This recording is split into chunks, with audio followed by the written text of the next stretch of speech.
Hello, everyone, and welcome to Fundamental Auditing, Chapter 14. Chapter 14 is on the finance and investment process.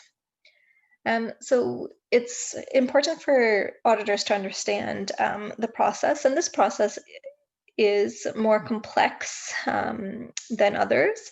The finance investment process also probably has the bigger numbers and disclosure requirements are required. So it usually requires the input of the most experienced audit team members to help with auditing these sections. And there's also room for fraud, and there has been frauds in the past with companies in the finance and investment process. So auditors really need to look at this very closely when they're doing their audit to make sure that those accounts are not materially misstated. So the typical activities is the financial planning and raising capital, so issuing shares, interacting with the execution, expenditure, production, payroll, and revenue cycles, entering into mergers, acquisitions, and other investments. So those can get pretty complex, and we want to make sure that they are doing the accounting right for that. So looking at Exhibit 14-1 just gives you kind of the cycle. So they'll do some financial planning, cash forecasts, capital budgeting, and then they'll decide um, in order to get some money, do they sell shares or do they borrow the money? Okay, so are they going to set up a long-term debt or is it going to be equity?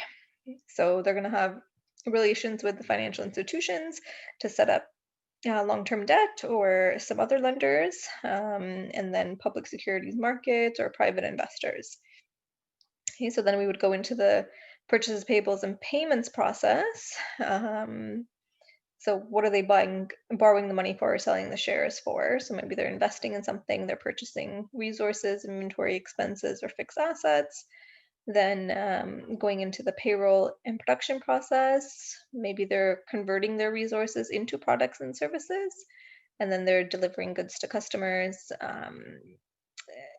So that's the revenue, receivables, and receipts process. And then maybe they have a merger acquisition going on. And then if they have excess funds after using the funds for their operations, they might invest them. Okay, so there's all kinds of things that they could be doing with their money. So the accounts and records that would be affected would be the shared capital, paid capital, dividends, bonds, notes, and loans payable, and then some expenses like interest expense, income tax expense, financial instruments. Also, maybe doing consolidations if they're merging with another company or buying uh, another company, goodwill, intangibles, um, looking at marketable securities. Maybe they're investing in marketable securities or some long-term investments. There could be joint ventures. They might get a subsidiary, and looking at like the equity method investments and gains and losses. So first thing they're do, they're going to find out how they're going to get the money, and then they're going to use that money for something.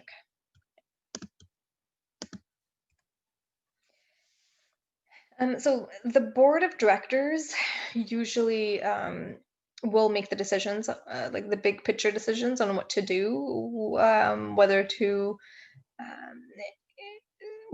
issue shares or borrow money, and what they're going to do with that. So basically, to have a good corporate governance that's kind of overseeing the organization, the board of directors should be approving and monitoring the mission, vision, and strategy of the company. They should be approving the ethical values, monitoring management, and evaluating management, overseeing any external communications. Okay, so we have to make sure that there is good corporate governance and the board is doing all this. So we would be assessing the board's effectiveness. When looking at the debt and shareholders' equity capital account, we want to make sure that there is authorization. So transactions in debt and shareholder equities, they're typically a few, so there's not so many transactions. So there's usually only just a few transactions here or there, but they're very large amounts. So if the company's, if there's long-term debt, there probably isn't so many long-term debts transactions happening. So maybe there's a few of them, but they're big numbers. And these transactions are typically handled by the highest level of management in the company. So you don't see like the lower level employees dealing with this. It's usually the highest level of management that plans on whether to take on debt or whether to issue shares. So financial planning would have to happen by looking at a cash flow statement, looking at capital budget to determine whether there should be a sale of shares or debt financing transactions. And these should be authorized by the board of directors. So something that we can do as auditors is find out if big loans and issuing shares was authorized by the board of directors. So we could look at the board of director minutes and find out if there was discussions on that. There are many financing transactions that don't even make it to the balance sheet yet, which we'd kind of have to look at to see should they be recorded or are they actually off balance sheet. So if you look at 14-8, it gives you some examples of off balance sheet commitments. So when you've committed, the company has committed to something, but they haven't, it's not supposed to go on the financial statements yet. So doing a repurchase agreement, committing to purchase something at a fixed price. So if you're committing to purchase something in 2 months' time at a fixed price or selling something at a fixed price, you wouldn't be putting that on your financial statements until you buy it. Such as loan commitments, you're not, if you're committing to loan something, you're not putting that on your financial statements until you loan it. Even with lease agreements or lease commitments, if you're committing to lease something, that doesn't go on the on the financial statements until the first day of the lease agreement, right? So, but we can do some procedures to get some evidence on whether these should be reported on the financial statements or not. So we can vouch to contracts, look at open purchase orders, look at sales contracts. We can look at the lease agreement, send out a confirmation to the lessor or the leasee. So there are some stuff we can do with these off-balance sheet commitments to make sure they shouldn't be recorded on the balance sheet. For many companies, for large companies that are like for public companies as well, there is a share certificate books that shows who owns what shares.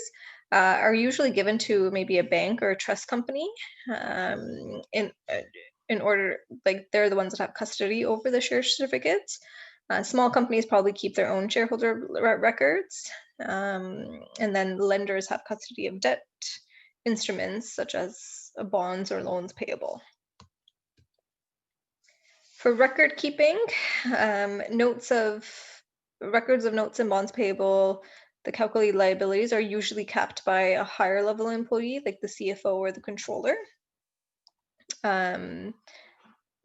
So they're the ones that are probably doing the record keeping for that because it is a more complex transaction.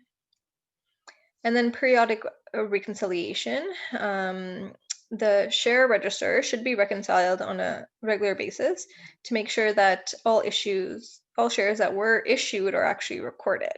So the share register shows all the issuances of shares, and somebody should be comparing that to what's recorded on the shareholders' equity capital account and see if everything that should be recorded is recorded. Okay? And then debt can usually be confirmed by the lender and reconciled that way. For investments and intangibles, so either a company can have many investments or only a few of investments, and they can have a wide variety of investments.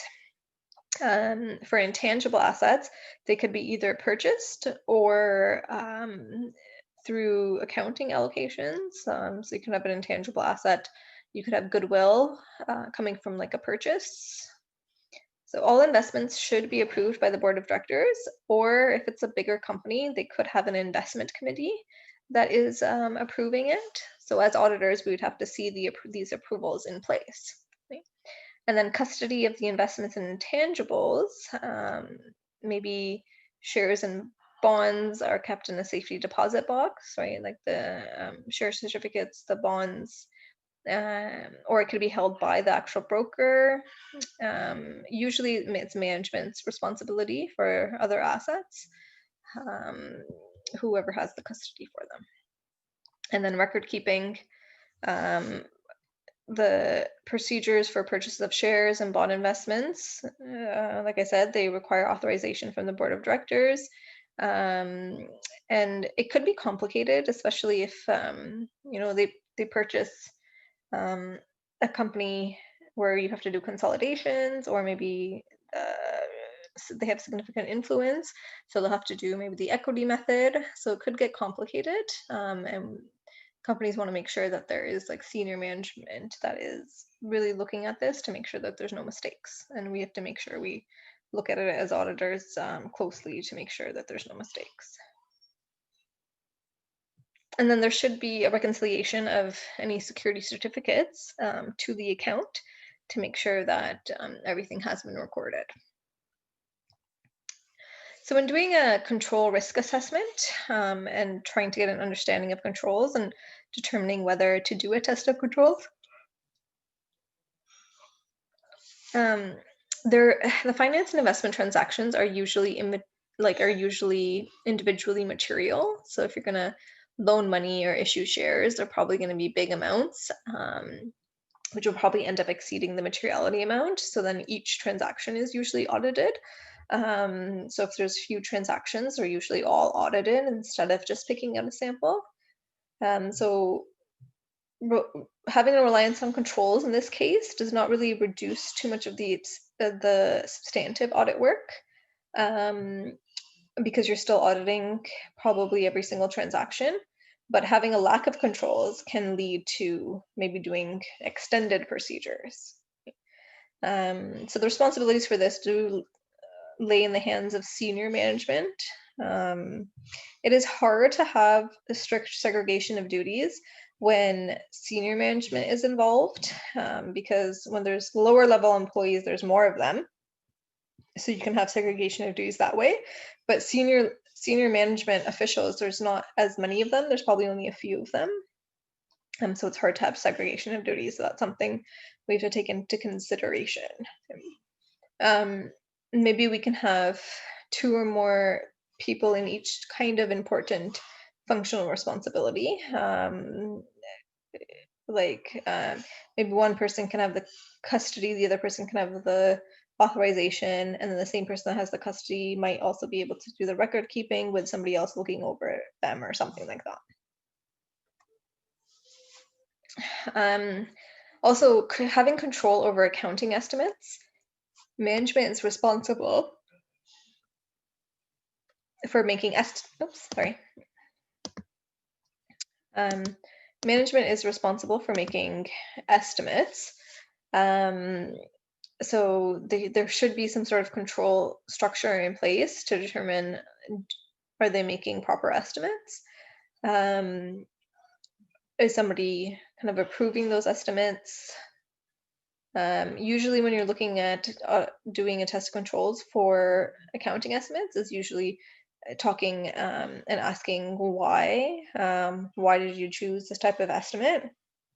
Other things can be recalculation, comparison of the auditor's recalculated estimate to what management estimate was. Other things we can look at, like prior year assessments or prior year estimates, and see if they're similar to prior years, and if the estimates are different than prior years, why are they different? What changed? So these are estimates around like the depreciation amounts, what's the depreciation useful life, the residual value, the allowance for doubtful accounts estimates on like 5% of revenue, for example, warranty accrual estimates, and stuff like that. So there's a bunch of estimates that go into creating the financial statements, and we need to make sure that there's controls over them if we're testing for the controls. You can also look at industry. So what are the estimates in the industry, and compare it with what the company is doing to see if it actually doesn't make sense.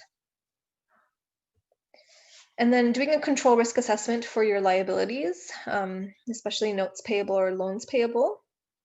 Some companies might have lots of debt financing transactions.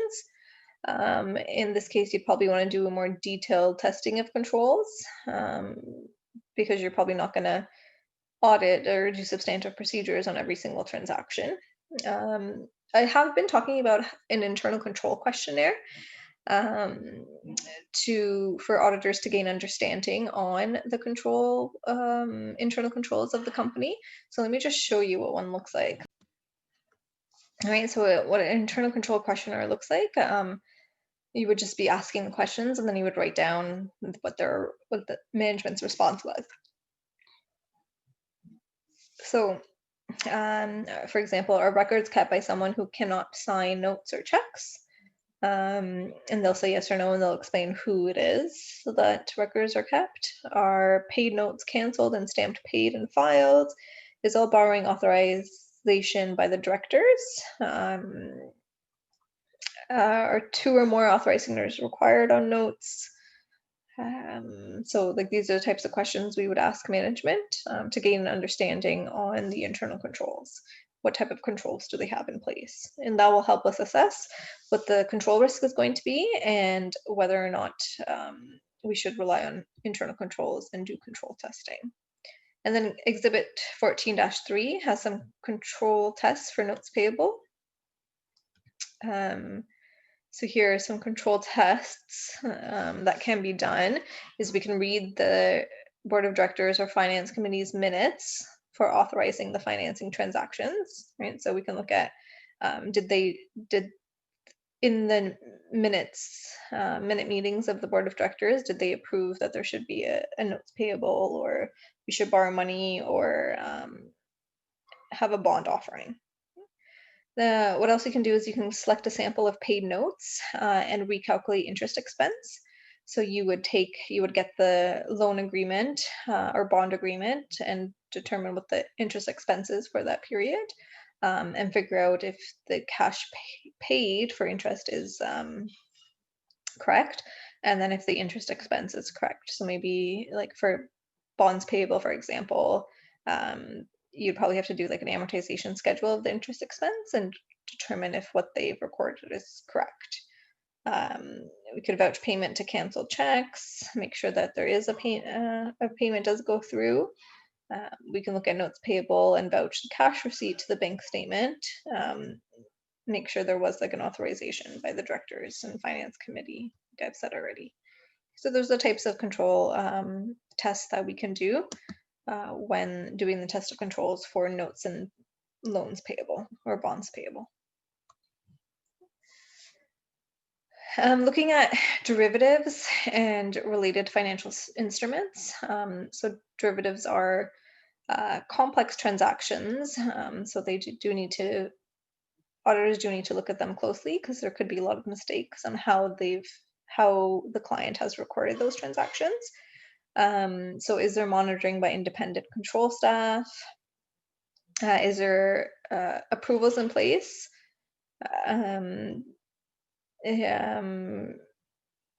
Is there appropriate reconciliations going on to make sure the amounts are correct? Because sometimes you like have to look at the fair value amounts. So just like reviewing it to make sure that the fair value is recorded.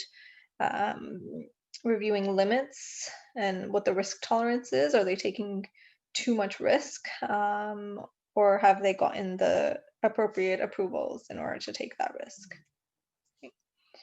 Are transactions executed according with the policies? Is information complete and accurate? Are misstatements in processing the information prevented or detected in a timely manner? So what is their procedures or controls around making sure that there's no misstatements? And then, like I said, changes in fair value are accounted for. So how are they obtaining the fair value amounts, and are those reflected properly in the financial statements? And control tests for hedges should assure the criteria is met in order for them to be able to record the hedges. Okay, so derivatives and hedges and other financial instruments are more complex transactions. So the auditor that is looking at this area doesn't really need to be competent in this area in order to be able to audit it.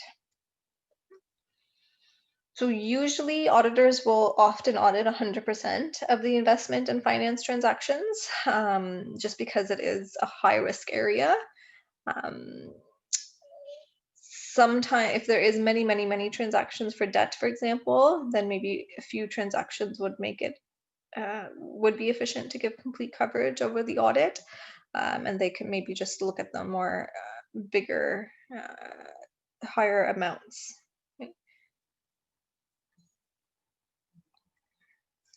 Looking at substantive procedures, so for owner's equity, some of the assertions we would have to look at is and some of the things that we would have to make sure is the number of shares that are shown as issued on the financial statements are actually issued.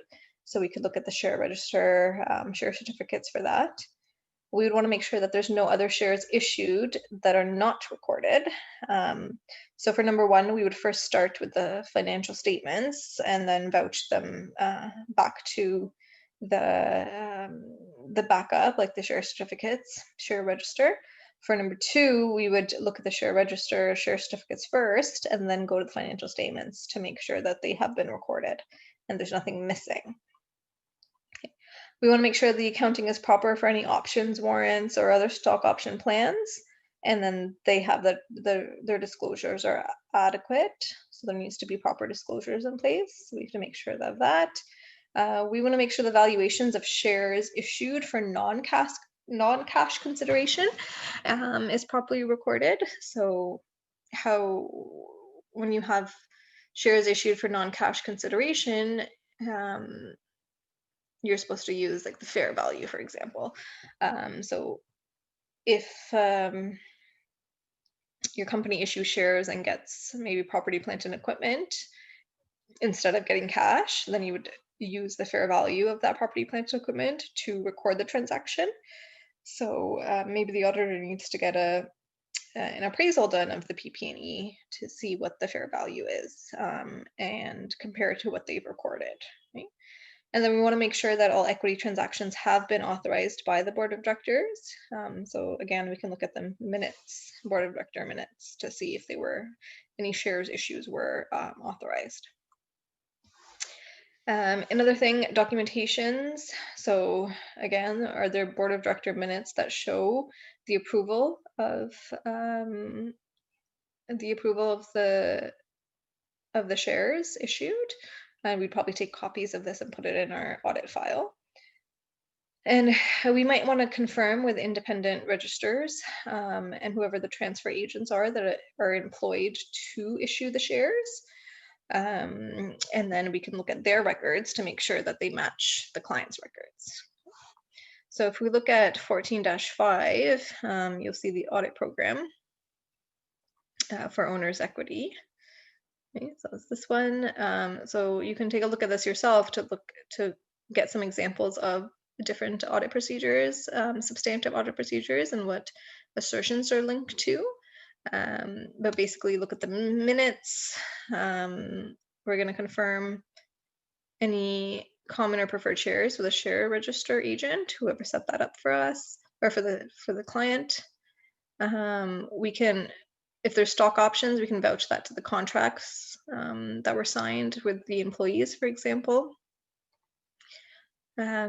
We can vouch any treasury stock transactions to the cash receipts. So we can see if did the company actually get the cash for issuing the stock. And then you would make your assessment and then prepared by date, and then whoever reviewed it would have to put their sign off as well. For long-term liabilities and related accounts, we want to make sure that all liabilities are recorded, so there is nothing missing. Liabilities are properly classified. So like if the short-term portion of the long-term liability is in current liabilities, and then the long-term portion should be in long-term. Also making sure that something is a liability and not equity, or the other way around, because there could be some confusion around that. Like something could look like a preferred share, but it's actually a liability because it needs to be bought back, maybe. We want to make sure new liabilities are properly authorized, and the terms, conditions, restrictions are disclosed as they should be according to GAAP. Right? And any contingencies that need to be accrued are accrued, or if they don't need to be accrued but need to be disclosed, making sure that those are disclosed. So there's more of a risk here that there's more of a completeness issue here,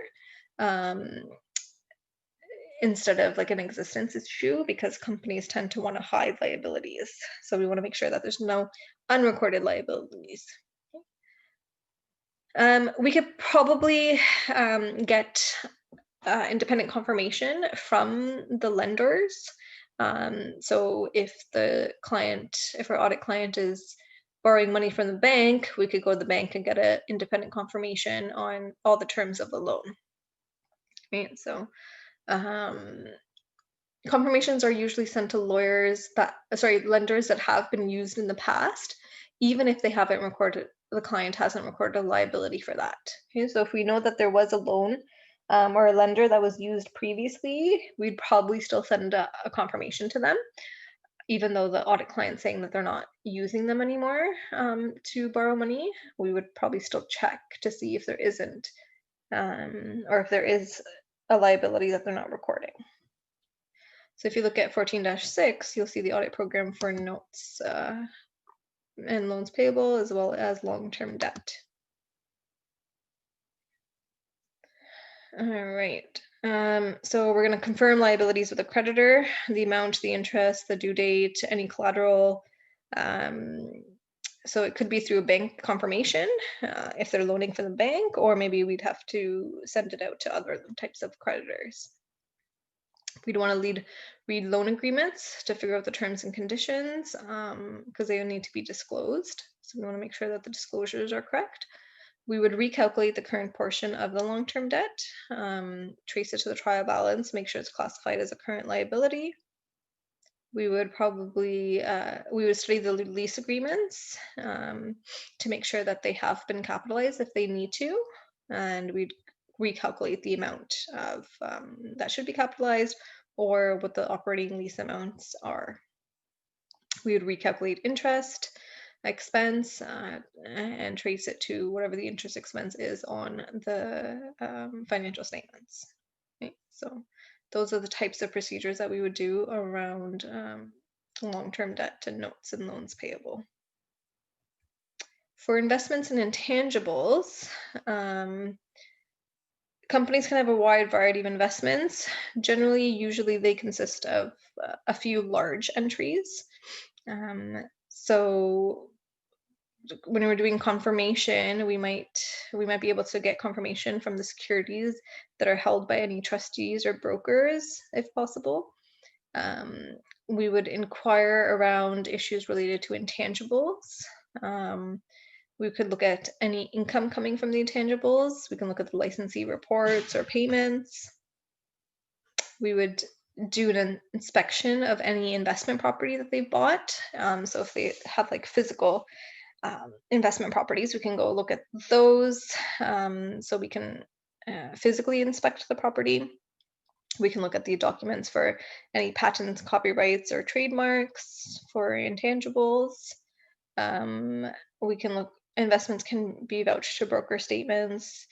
We might have to do a market valuation to see if they're valued correctly on the books. So if there's some investments that should be using like the equity method, for example, we'd want to make sure the correct amounts are there. So maybe we can get the financial statements from the company that they've invested in. Okay. We might have to do an extensive amount of vouching for like R&D expenses. So if they have development costs, if the company has development costs that they have capitalized, we would want to look at all those invoices and receipts to see which ones should be capitalized under development costs and which ones should be expensed in research costs, right? So I think this is pretty complex, and a junior audit staff member would probably not be doing this section of the audit. Okay? So 14-9 gives the audit program for the investments. So let me just show you that. Okay, so we would look at the schedule of all the investments, reconcile it to the general ledger. We might be able to do a confirmation with the trustees if we can. We can vouch the cost of recorded investments to the broker's accounts, maybe look at the canceled checks, the bank deposit slips. We would recalculate interest income, and look up dividend income. We can look up dividend income in like Moody's or S&P's dividends records. So if the audit client has invested in a public company, and they have significant influence over that public company and would have to use like the equity method to record this, we can look up what the annual dividend is in these like third-party sites or systems. Okay. We would have to obtain market values of investments to determine if they're properly recorded on the financial statements. Right, so we'd have to do that. If there's any transactions, like any investments that were sold, there might be gains or losses that should be recorded. So we'd have to look at that to see if there should be a gain or loss recorded, or how did they do that or did they not. Or we'd look at minutes of the board, making sure that these investments were approved or authorized. Okay, so lots of stuff that we could be doing here to make sure that these accounts are recorded properly. We would look at documentation for any patents, copyrights, franchises. Look at a sample of recorded research and development expenses to make sure that they're classified properly, and research costs are expensed and development costs are capitalized if they are allowed to be capitalized. And then we would also recalculate the amortization for the intangible assets. Okay, so lots of stuff that we could be doing for the investments and intangible accounts.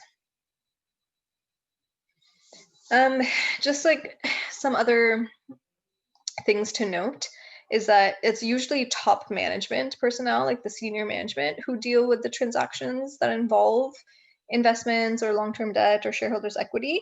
They're not subject to the same type of controls that are in place for lower level employees. So generally, top management does have the authority to override controls. So that's why this is, I guess, a tough one to audit, something that you would have to look at in a lot more detail, because top management there's a lot of, I guess, responsibility that top management has, and they can manipulate something or have like fictitious liabilities or misrecording liabilities, or some equity accounts and stuff. So we really need to look into this in detail. Okay, so there could be material misrepresentations or omissions in the financial statements. So they could omit a liability because they don't want to show it on the books, because maybe that will bring down their debt to equity ratio, and they don't want to do that because they might breach a covenant that's in place. Okay? Or they want to do some income tax evasion. They want to not pay as many taxes, so they're going to commit fraud like that. Concealment of default of loan covenants, which I just explained there. Okay? So recording too many long-term liabilities will increase your debt and affect your debt to equity ratio, which is something that many creditors use as a loan covenant. So if that's in breach, they might have to pay back all their money, all the money that they loaned. And if they don't have enough money to pay that, they could go into bankruptcy. So they might want to hide the fact that they've breached the covenant. So we really, as auditors, need to make sure we look into that in detail. like the intent to commit fraud is pretty difficult for auditors to prove.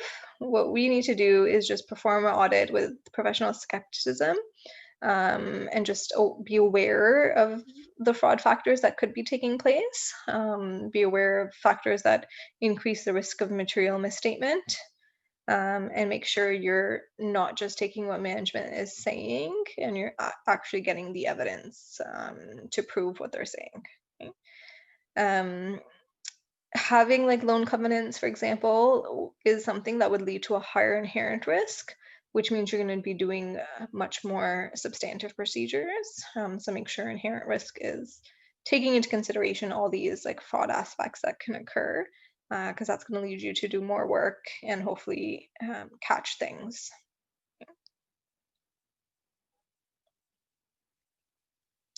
But an auditor is less likely to detect fraud in this case, because if management is doing fraud on these areas, they're probably really doing a lot of work to cover that or to conceal that, because top management knows what auditors are looking for because they're working with the auditors to get the information and they're kind of overseeing what the auditors are doing. Lower level employees probably don't really understand all the aspects of the audit, especially if they're just working on one little piece. Like they're just in one little department, just doing one type of job, but management oversees everything. So they know what we're looking for and everything. So they might have creative ways to conceal their fraud. Okay? But once fraud is uncovered, the auditor should seek legal counsel, because if fraud is being done by the owners or the managers, or like the top level employees or those charged with governance, then we need to seek legal counsel to figure out how we're going to approach it. Are we going to tell the authorities, or how we're going to tell the authorities? For investments in intangibles, there could be like theft or unauthorized use of investment securities. Theft is possible when there is a lack of custody controls. So we just want to make sure that there isn't any fraud going on there, or just keep a lookout for that. Okay. All right. So thank you for listening and take care.